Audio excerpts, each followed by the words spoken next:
नमस्कार, हमारे social media network news धारा पर आपका बहुत बहुत स्वागत है। मैं हूं आपके साथ प्रियंका मिश्रा। बिहार में एसआईआर पर छिड़ी जंग और कांग्रेस नेता राहुल गांधी और तेजस्वी यादव की यात्रा के बीच ही अब इस लड़ाई में, इस जंग में नया मोड़ आ चुका है, क्योंकि मुख्य चुनाव आयुक्त ने भी कांग्रेस नेता राहुल गांधी की शिकायतों और सवालों का ठीक उसी तरह जवाब दिया है जिस तरह से राहुल गांधी ने प्रेजेंटेशन कर चुनाव आयोग के खिलाफ लंबा चौड़ा पुलिंदा इकट्ठा किया था। आप जानते ही हैं कि राहुल गांधी ने प्रेजेंटेशन कर चुनाव आयोग के खिलाफ ढेरों शिकायतें जनता के सामने रखी थी और उनका यह भी कहना था कि चुनाव आयोग की इन शिकायतों को इकट्ठा करने में कांग्रेस को 6 महीने से भी ज्यादा का समय लगा है और अगर इन शिकायतों को एक साथ रख दिया जाए तो ये 7 फीट से भी ज्यादा लंबा पुलिंदा तैयार हो जाएगा। लेकिन अब उसी का सीधे तौर पर और अप्रत्याशित तौर पर जवाब देते हुए मुख्य चुनाव आयुक्त ज्ञानेश कुमार ने न केवल राहुल गांधी पर सीधा वार पलटवार किया है, बल्कि अब उन्होंने राहुल गांधी से सीधे तौर पर जवाब मांगना शुरू कर दिया है। मुख्य चुनाव आयुक्त ज्ञानेश कुमार ने अपनी प्रेस कॉन्फ्रेंस कर राहुल गांधी और कांग्रेस के तमाम सवालों का सीधे तौर पर जवाब दिया और उनका साफ तौर पर कहना है कि कांग्रेस के नेता जिस तरह से चुनाव आयोग और मतदाताओं पर आरोप लगा रहे हैं, यानी कि वोट चोरी की शिकायत कर रहे हैं और आरोप लगा रहे हैं, वो सीधे तौर पर मतदाताओं का अपमान है और चुनाव आयोग इसे किसी भी हालत में सहन नहीं कर सकता है। ज्ञानेश कुमार का साफ तौर पर कहना है कि अगर राहुल गांधी कह रहे हैं कि एक जगह से दूसरी जगह रहने की वजह से कुछ मतदाताओं के 2 वोटर कार्ड हैं, तो इस बात का कोई सबूत अभी तक पेश नहीं किया गया है कि उन दोनों ही वोटर आईडी कार्ड पर और दोनों ही जगहों पर मतदाताओं ने वोट किया है। यानी कि सीधे तौर पर मतदाताओं पर वोट चोरी का आरोप लगाना मुख्य चुनाव आयुक्त ज्ञानेश कुमार को नागवार गुजरा है और उन्होंने अब कांग्रेस नेता राहुल गांधी को सीधे तौर पर अल्टीमेटम दे दिया है। उनका कहना है कि 7 दिनों के भीतर या तो कांग्रेस के द्वारा या कांग्रेस नेता राहुल गांधी के द्वारा हलफनामा दायर किया जाए, यानी कि सीधे तौर पर इसको लेकर शिकायत की जाए, जो शिकायतें वो कह रहे हैं उसको पेश किया जाए ताकि उस पर जांच हो सके, या फिर वोट चोरी के आरोप को लेकर और चुनाव आयोग की साख को लेकर राहुल गांधी का जो प्रेजेंटेशन था या निराधार और झूठे जो आरोप थे उसको लेकर वो माफी मांगे। इसके अलावा तीसरा कोई विकल्प नहीं है। यानी कि सीधे तौर पर यहां पर एक तरफ राहुल गांधी की चुनौती जो उन्होंने इलेक्शन कमीशन को दी थी और दूसरी तरफ मुख्य चुनाव आयोग की चुनौती अब राहुल गांधी की तरफ है कि उन्हें 7 दिनों के भीतर हलफनामा दायर करना है। अगर वाकई में उनके पास शिकायतों को लेकर पुलिंदा है, सबूत है जिसको लेकर वो लगातार बम फोड़ने की बात कहते आए हैं लंबे समय से, अब उसको लेकर मुख्य चुनाव आयुक्त ज्ञानेश कुमार ने सीधे तौर पर राहुल गांधी पर निशाना साधा है और जवाब दिया है। अब देखना यह है कि एक तरफ तो राहुल गांधी बिहार में एसआईआर को लेकर यात्रा करते हुए नजर आ रहे हैं, जहां पर तेजस्वी यादव ने उनका बिहार में उनकी गाड़ी का स्टीयरिंग पकड़ रखा है। दूसरी तरफ ज्ञानेश कुमार ने अब जब ये 7 दिन का समय दिया है तो क्या वाकई में कांग्रेस की तरफ से ये हलफनामा दायर किया जाएगा, क्योंकि शिकायतों को लेकर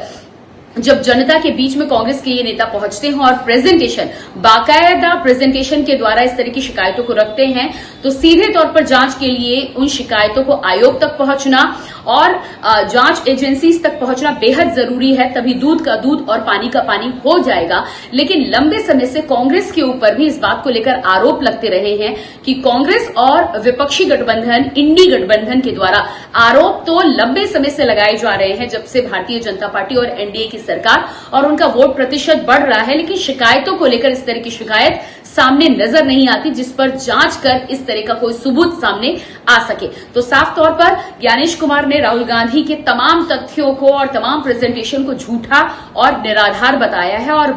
माफी मांगने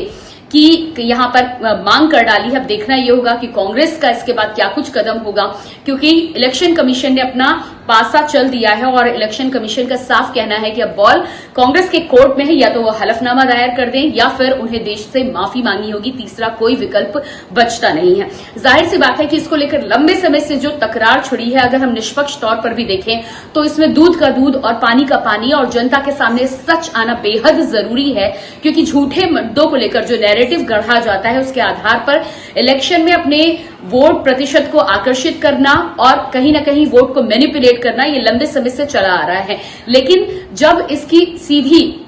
धार संविधान की तरफ या इस तरह की संवैधानिक एजेंसियों की तरफ चली आती है, आयोग की तरफ चली आती है, तब कहीं ना कहीं ये संविधान के साथ भी खिलवाड़ और धोखा माना जाएगा। यानी कि आप अपनी पार्टी और चुनावी फायदे के लिए इस हद तक आ सकते हैं कि आप चुनावी संस्थाओं को, संवैधानिक संस्थाओं को और संविधान के नियमों को भी ताक पर रखने को तैयार हैं। अगर वाकई में कोई शिकायत है, आपके पास शिकायतों का पुलिंदा है या जिस तरह के सबूतों की आप बात कर रहे हैं, तो उसको लेकर जांच एजेंसीज के पास वो सबूत जाने चाहिए ताकि इस पर प्रॉपर जांच होकर इस बात का पता चल सके। लेकिन एक बात यहां पर यह भी है कि राहुल गांधी को ना तो चुनाव आयोग, ना ही एनडीए की सरकार की जांच एजेंसी और ना ही किसी सिस्टम पर ऐसा भरोसा है कि वो इस पर आगे बढ़ सके। तो यहां पर बड़ा सवाल यह है कि क्या वाकई में ये एक प्रेजेंटेशन गढ़ा गया था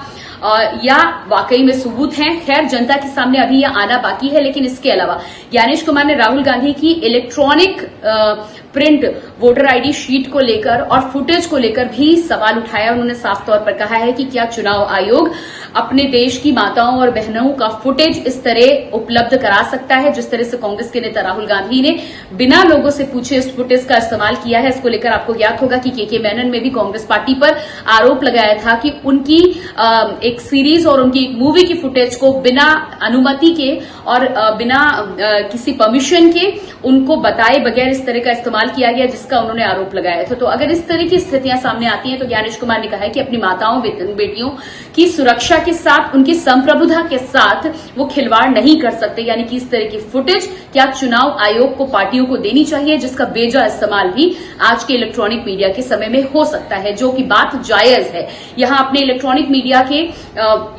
फुटेज को सुरक्षित रखना न केवल हमारा अपना धर्म है, बल्कि चुनाव आयोग अगर अपने देश की बेटियों को या देश की महिलाओं की इस संप्रभुता की रक्षा कर रही है, उनकी डिग्निटी की रक्षा कर रही है, तो इसमें मुझे कोई खामी नजर नहीं आती है। अगर सुप्रीम कोर्ट के द्वारा आदेश हो या कोर्ट के द्वारा या जांच एजेंसीज के द्वारा इस तरह का आदेश हो, तो अगर ये संविधान के दायरे में है तो इस पर बात हो सकती है। लेकिन संविधान के दायरे में और नियम कानून के तहत ये नहीं आता है, तभी चुनाव आयोग ने इसको देने से मना किया है। दूसरी बात इलेक्ट्रॉनिक प्रिंट शीट की है। चुनाव आयोग का साफ कहना है कि हर पार्टी अगर इस तरह की शीट की मांग करेगी तो चुनाव आयोग अपने काम से इतर इस तरह के काम का बर्डन और बोझ लेने को तैयार नहीं है। हर बार वोटर आईडी को लेकर और बिहार में जिस तरह से कहा जा रहा है कि 7 करोड़ से अधिक मतदाताओं ने चुनाव आयोग के साथ कोलैबोरेट करके, उनका सहयोग करके अपने वोटर आईडी, अपने नाम को ठीक और दुरुस्त करने की भूमिका अदा की है और उसको लेकर वो संतुष्ट भी है। जनता इस बात से खफा नजर नहीं आ रही है। हालांकि जिन 70 लाख वोटों के कटने की बात की जा रही है उसको लेकर भी समय पूरा 1 माह का है। हर पार्टी के जो एजेंट होते हैं वो प्रॉपर डॉक्यूमेंटेशन के साथ या आपके जो आइडेंटिटी कार्ड आपको उपलब्ध कराए जाते हैं, जो आइडेंटिटी कार्ड उसमें मान्य है, उनके साथ आप जाके अगर कहीं कोई खामी हुई है तो उस खामी को, उस गलती को रेक्टिफाई कर सकते हैं। इतना समय होने के बाद में, इतनी व्यवस्था होने के बाद भी इस तरह का हो हल्ला किस लिए मच रहा है ये हम सब जानते हैं, क्योंकि बिहार में इलेक्शन एकदम सर पर है और बार बार इस बात का आरोप लगाया जा रहा है कि एनडीए गठबंधन और साथ ही साथ नीतीश कुमार की सरकार अपने पक्ष के वोट को तो रखेगी, सवर्ण के वोट को, अगड़ों के वोट को रखेगी और दलित, अल्पसंख्यक, ये तमाम तरह की जो जातियां हैं इनके वोटों को काटने का काम किया जाएगा।